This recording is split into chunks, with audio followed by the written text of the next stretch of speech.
What do you think is kind of coming towards Bitcoin? If I think we all agree, I think it's not really a discussion that this train is not stopping. We would like this whole debt and government and money printing and inflation is. I think even outside of Bitcoin, outside of the Bitcoiners, they slowly see that the whole fiat system is kind of broken. But what is kind of happening towards Bitcoin and also gold, and how do you see it in the next couple of like 5-10 years happening to that, when we keep in mind what is happening to the fiat system? Yeah, I mean, that's a great question. So I think, when we see what happened in gold and silver markets, right? I mean, it's not out of the question that Bitcoin can go parabolic. I mean, we saw silver move 40% in a day. Silver, a $4 trillion asset, which is more than double the size of Bitcoin. So I don't think the parabolic moves of Bitcoin are done by any means. But I think where we are right now is very similar time to, like, when I look at history in the 1970s in the United States, we had massive amounts of stagflation. Inflation was high and jobs were low, and they weren't creating a lot of jobs. We're at this weird intersection right now with AI, and the way that it's just revolutionizing. And if you're on Bitcoin Twitter right now, I'm sure you're seeing people talk about Claudebot and using that, and I'm starting to use it as well. And I think people are starting to get more efficient with that. So we're going to be in this weird, I guess, let's say, kind of period where, maybe there aren't as many people hiring because they're trying to figure out this AI thing. And, I think if the people that don't innovate and kind of capture, their wealth as much as possible by either saving in Bitcoin or, learning new skills through AI, I think they're going to get left behind, at least in the short term. And we're seeing the lowest hiring rate for like recent college graduate males. And so I think, that's not a good trend that we want to see, right? So I think people are going to have to really learn and figure things out. But I also think the Trump admin, like I said, they're kind of a administration that isn't super predictable. Because I think everybody thought, when Trump was going to bring in this new Fed chair, that it was going to be a guy that says, "Hey, money printer, go burr. Let's make all assets go up."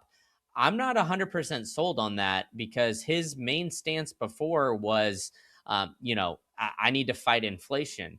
But I mean, let's face it, he wouldn't have gotten the call if Trump and Kevin Warsh didn't meet before and say, "Hey, buddy, we need these interest rates a little bit lower." Maybe he'll go at Kevin Warsh a little bit publicly, but I don't know if we'll see the 0% interest rates that we'll see, or that we saw during, 2010 to 2020 time, about that decade. So right now, I think we're kind of in a weird impasse in this next 6 months or so. And we've got the midterm elections coming up. I think Trump is very smart and knows that, the S&P 500 and Bitcoin are kind of how two different groups look at the economy. The S&P 500 is for everybody older than the millennial generation, the boomers. They all look at that. So if the market isn't doing well, they equate that to the economy. And millennials and younger, we all look at, Bitcoin. And if Bitcoin isn't doing well, we assume the market and the economy isn't doing well. Obviously, that's not 100% the case, but I think that, this administration looks at that, and they want to make sure that the midterm elections come, and that the Republicans can still remain in power. So I think we've got a weird kind of geopolitical game that they're going to play, but inflation is still running hot. So, but everybody lives in these 4-year cycles. So I think we're going to have a lot of unpredictability when it comes to the Bitcoin market here. And I think that's what we saw last year in 2025. Everybody assumed, oh, Q4, myself included, we'll have October, Moonvember, like all the memes. We're going to see Bitcoin skyrocket. And we just didn't see that. So I think everybody's bearish right now. And I think that's when we're going to start to see some explosive growth in Bitcoin. Because, I think at the end of the day, everybody thinks, all right, come May, when the new Fed chair is in, they're going to lower interest rates. And when they lower interest rates, Bitcoin's going to skyrocket. I actually think the opposite. I think if the Fed chair doesn't cut on the first meeting for some reason, that's when we'll see Bitcoin actually start to shoot up or do something crazy, the opposite of what people think. So I think what we're seeing in the precious metals market is just just a taste of what we'll see in the Bitcoin markets here in the next few years, because of just how much people have been looking for a safety asset that is, like a hard asset like a Bitcoin, but they're just all equating it to the physical assets like gold and silver right now. So I think Bitcoin's time will come, and the power law people that were screaming that we aren't going to see the parabolic returns and it's just going to level off. I think all of these models, they're right until they're not, and that's when we'll start to see a short squeeze in the Bitcoin market, and that's when it'll really start to take off. And I would be shocked if we don't see that in the next 5 years, where we don't see some sort of a supply shock, because I think that there's a what, like 2.5 million Bitcoin left on exchanges. And I just lined out to you earlier in this conversation, like 48 million wallets with $1 worth of Bitcoin. I mean, what happens if, we get 2.5 million people or 25 million people or, 250 million people just realizing, oh, okay, well, I could just buy $1 worth of Bitcoin and start to take it off a wallet. I mean, what's going to happen then? I mean, I think at the end of the day, everybody's going to start to realize, hey, I want to get some of this digitally scarce asset, and there's nothing else like it on the planet. And once people start to figure that out, that's when shit's going to get crazy, to say the very least. I've I'm not a expert when it comes to predicting the next move of Bitcoin whatsoever. But one thing I've learned in my over 6 years now in the Bitcoin market is when the masses, and I'm thinking about what your neighbor thinks, what most people in the YouTube comments or on Twitter are writing, when they all think it's very positive, it's usually right before a crash, and when they all think very negatively, it's usually when the Bitcoin bull run slowly starts again. And I've mentioned it in the beginning, and that's why I wanted to come to that question. I've never seen such a negative comment section. I've never seen such a negative sentiment. Everyone is like everything is going bust right now. And so I would not be surprised if there's some really face melting thing going on towards the end of the year. I don't know. I don't think it will come at any time soon. And also, it's just like I could be very wrong here. I don't try to predict anything short term because it's just impossible to know. And Bitcoin always surprises us. But I have this feeling that we kind of need to get all the leverage guys, the people that are not so convinced of Bitcoin, out of the market and wash them out, to be able to really go hard in the next bull run with a new wave of people. I don't know exactly how it's happening. I've talked a lot to James Jack already on this channel. He's very smart on all those topics, and I love his insights. And I also had, as you mentioned it, power law people all already on a few. I think Stephen was the last one, and he mentioned that he kind of foresees the next bubble being like in 2027 only. But honestly, I think Bitcoin will do something very surprising, probably to the upside in 2026. But that's just a gut feeling of mine, and no evidence behind those words. Yeah, man. I mean, I'm the same way as you. I mean, if I love James Check. I mean, he does outstanding work. And I think the things that he's said to me, and I've heard him on other shows like yourselves as well, where is like we've had giant buyers, and Jordy Visser has described it as Bitcoin's IPO moment, where essentially we had a bunch of whales come in, and the sell-off was absolutely crazy. Like, we've never seen a sell-off from whales as big as we saw within this past bull run. And I think that's because 100K was probably some sort of mental barrier. Those who have been around for a while know that a long time ago, American Hodl had like a champagne bottle that he said that he was going to pop when Bitcoin hit 100K. I think like Bitcoin was at maybe like $1,000 or something, very tiny at that time. So, the OGs who have been around for a while were waiting for that 100K mark. And let's be honest. All right, sure. If you got 1,000 Bitcoin and you want to sell off 100 at 100K, go for it, man. Like, you earned it. You held through that volatility. And, I was personally surprised when we saw so much of a sell off, a few months ago before we got down to 60K, that we didn't crash to 60K or lower because of how much, these whales were selling off. And I thought it was like, okay, it was because of these big institutional buyers. But I mean, if you look at it now, I think a lot of the weak hands are starting to get shaken out a little bit, which is a little bit worrisome to the potential downside. But I think that that's when, the people will start to come back and buy with a vengeance. I mean, if you look at the numbers in January, all of the corporate buying basically was from MicroStrategy. I think it was like 94.5 or 95% of all corporate treasury buys in January of this year were all from MicroStrategy. And then if you look at the ETFs, during the dip, I think only like 6% of the ETFs have, we're selling off. But we've actually seen, consecutive weeks of outflows in the ETFs for the first time since basically the ETFs came out. Granted, who knows what those ETFs buyers are doing? Maybe they're realizing, okay, I want to have it in self custody. But personally, I don't think that that's what those ETF buyers are doing. So we've had a massive amounts of sell off, but yet we still went from like 60 to 70K very quickly. So that's where I think like, this run up that we're seeing right now is a little bit of a, let's say like a bull trap, where people are thinking, oh, it's going to keep going up. Like, I think maybe we'll hang out down in the 60 to 70K range for a little bit.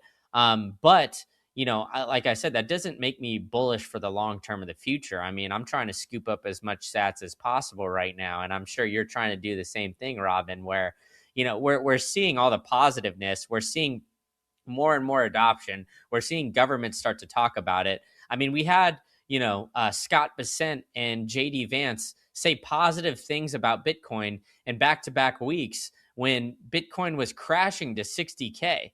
Now, the vice president would not be saying positive things about Bitcoin unless they truly believe something, and maybe they knew something behind the curtain. And who knows? Like I said, the traditional financial people behind the scenes, they realize, what we have here. The only one that might not realize it is like Goldman Sachs. I think Goldman Sachs sold off like 40% of their position or something crazy. But I think Larry Fink, I think, Jamie Dimon is starting to come around. I think these big guys really start to understand about Bitcoin. And who knows, maybe they're behind the scenes manipulating the markets. I wouldn't put it past them. But I think at the end of the day, these guys are going to, be trying to scoop up as much Bitcoin as possible. So I'm begging you, plebs, don't sell your Bitcoin to these TradFi guys, because, they're coming for it and they're here. And this is a different time than any cycle that we've seen before. And as we love to say in the Bitcoin space, this time is different. So I think, we just need to keep our foot on the gas and keep trying to scoop up as much Bitcoin and have that long-term time preference, because, it's going up and to the right. All you got to do is zoom out. I have an interesting meme for you, and I think this is summing up my thoughts around the current moment in the best possible way. I think there is a sort of inevitability towards Bitcoin. You have the money printing, the big print coming up. You have something that you just can't avoid, the debasement of all fiat currencies, no matter where you live, is coming, is already here, and is just accelerating from here. Then where is the money going? To the hardest asset in the world. And this is just a matter of time till this ball absolutely shoots out in the sky. Yes, we don't know if it happens 2026 or 2030 or 2036 or like whenever this huge thing is. But I truly believe, and I had Parker Lewis also 2 times already in the show, and we talked about that in depth, that there is a suddenly moment in Bitcoin. I don't know how much you believe in that, or what's your theory around that, but I truly believe there is a what the F moment of common people of like, oh, this like fiat currency is not working and Bitcoin is where it is, and people will wake up. And do you see the charts of gold when the Deutsche Mark is hyperinflating? gold was going up and down, plus and minus 20% in a month. It was really, really volatile, especially in that hyperinflating currency time. And so, as you said also before, this is also the biggest critique I have on the power law is what happens in the hyperinflation situation. And I don't think there is a way around hyperinflation at this point. Maybe I'm wrong, but we've seen in history what happens with hard assets in a hyperinflation situation. And I think the same thing will happen to Bitcoin, where we see Bitcoin jump from 250 to 800K down to 400K, up to 1.5 million, down to 500K again. It will be, all I want to say is, know the value of your Bitcoin and enjoy the ride along the way. Exactly. Yeah. Robin, I'm going to play a little game with you here. Because I was talking about silver here a little bit earlier. How much paper silver do you think is there right now compared to like the total ounces of like physical silver? That's crazy. I've never looked it up. I would say at least 2 times, 3 times as much, maybe. I don't know. Okay. So it's an estimated 74 paper ounces of silver to 1 to literally over 400 paper ounces of silver to 1 physical ounce. And we saw silver do a 40% swing when there's potentially over 400 paper ounces of silver compared to just 1 physical ounce of silver. Now, we don't have that much drastic paper Bitcoin out there. No matter what you believe, right? I mean, we had the full meme going on this past summer about paper Bitcoin summer with all of, the derivatives, all the different, Bitcoin treasury companies coming online. And we saw the silver market move 40% in one day. And it's a $4 trillion asset with literally 400 to 1 paper to physical ounces. I mean, I don't know, when you see things like that, I don't know how you can't get bullish and can't think that Bitcoin could go absolutely parabolic like you're outlining. I mean, there's definitely somewhere in the future where Bitcoin has a literally $100,000 day, where maybe Bitcoin's at $1 million and it moves 10% in one single day, and we get Bitcoin from 1 million to 1.1 million. And I don't think that there's out of the realm of possibilities that, we're sitting here at 60,000. One night we go to sleep, Robin, and they turn on the money printer and all these people realize, hey, it's late on a Sunday, TradFi's sleeping, and we're going to see Bitcoin absolutely rip people's faces off on a Sunday night. The first thing that every Bitcoiner does, and the most important activity that every Bitcoiner keeps on doing, is buying Bitcoin. And I personally use Relay to buy and sometimes also spend or sell my Bitcoin. And there are 2 main reasons why I do so. The first one is it's Bitcoin only. They do not do any shit coins. They do not do any cryptos, any stocks, or anything else. This is a tool, an app that is fully focused only and solely on Bitcoin. The second one is self-custody. They give you the keys to your Bitcoin the moment you buy them. You never give them the control over your Bitcoin, and you don't have to trust them because you can verify that you and only you have the keys to your Bitcoin. There's no third-party risk. There's no freezing of your assets. There's no rug pulling. There's nothing of that. Download Relay, the app, on your phone, or go to relay.app on your browser and use code Robin to save fees and get cheaper Bitcoin. I want to tell you about something very special to me. It's called micro seed. If you hold your Bitcoin in self-custody, and you should, you know how critical it is to secure your seed phrase. You should not have them on paper. You should not have them on anything else than titanium. With micro seed, you can engrave your 12 or 24 word seed phrase, the entire seed phrase, onto a one 1-inch small washer. Yes, just one washer. All 24 words on that one washer. You can hide that thing everywhere. And even better, you don't need to buy a new kit every time you have to get a new wallet. You can make unlimited backups because Microseed is not selling the washer. Microseed is selling the device that stamps the washer. So you get the full kit with the device, with the washers, with the hammer, with everything you need to get started today. And you can make with that unlimited amount of backups. Go now to microseed.io.